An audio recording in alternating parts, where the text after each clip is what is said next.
Hey guys, okay, changing the fuel pump and fuel gauge sending unit on this 2006 Dodge Ram 1500 4x4 5.7 liter. Today, I'll get to why the box is off in a second, but I'm sure you can figure it out. So basically, I was driving the vehicle, going up a bridge, started to lose power. Then after the bridge, it stalled and wouldn't start again. It'd roll over, wouldn't start.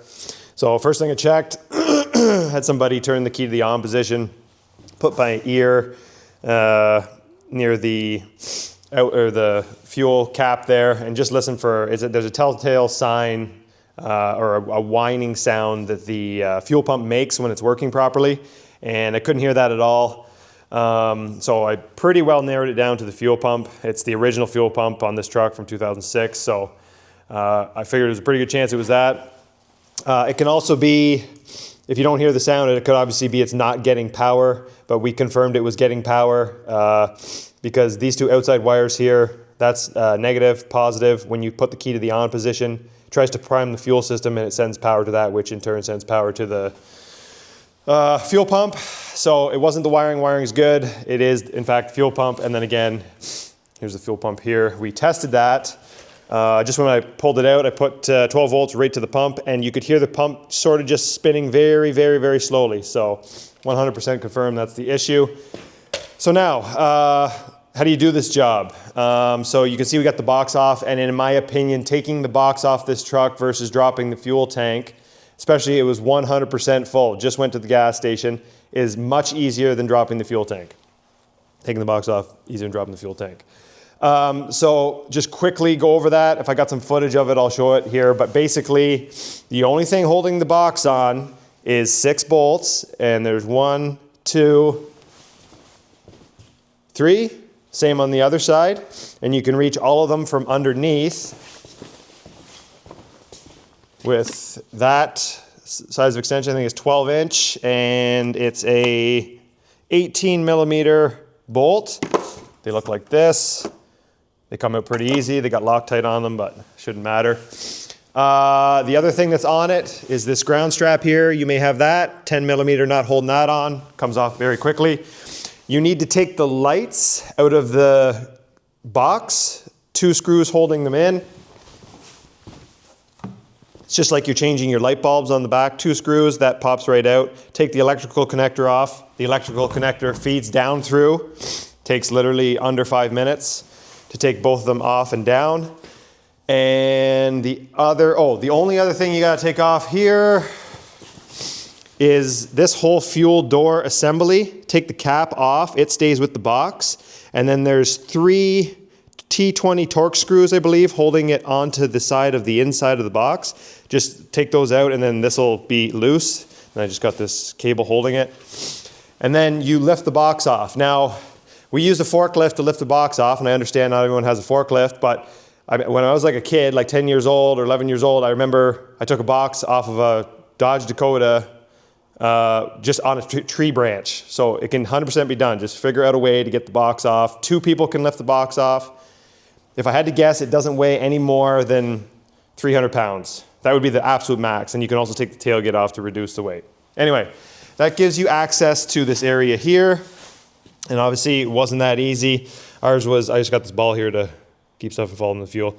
I'm gonna make a little fuel filter thing to deal with that crud that fell in there. So when we took this apart, I should explain. So this is just one, this is the fuel line going to the engine.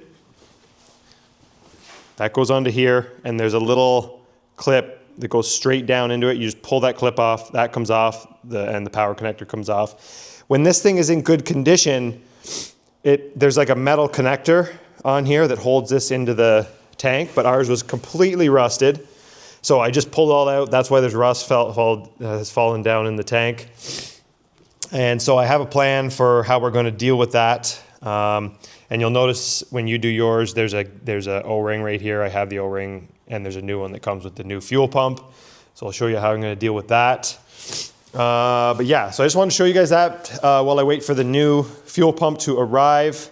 If you guys see this cover, yeah, it also had this cover on here like that. So that fuel line goes through that little black grommet and it pokes out through there. This thing basically just collects rust and salt and moisture. Don't really know what the deal is with it, but that was caked in garbage. All right, so this is my little fuel filter setup. It's got a piece of 1/2-inch copper tube. This is 5/16 fuel line, and then I just taped it right there. And then it goes into a 5/16 pre-filter for like a small engine. That's a little pre-filter that came with this little 12-volt pump that I've had for a while. It's a little 12-volt fuel pump, little battery, and then I've just got it going back into the fuel fill port just so it doesn't muck up the top of the liquid so I can see into the tank. But if you look down there, kind of acts like a little vacuum. I don't know if you'll be able to see it. I'll try to put there, and then you can see the small pieces of debris sort of just sucks them up.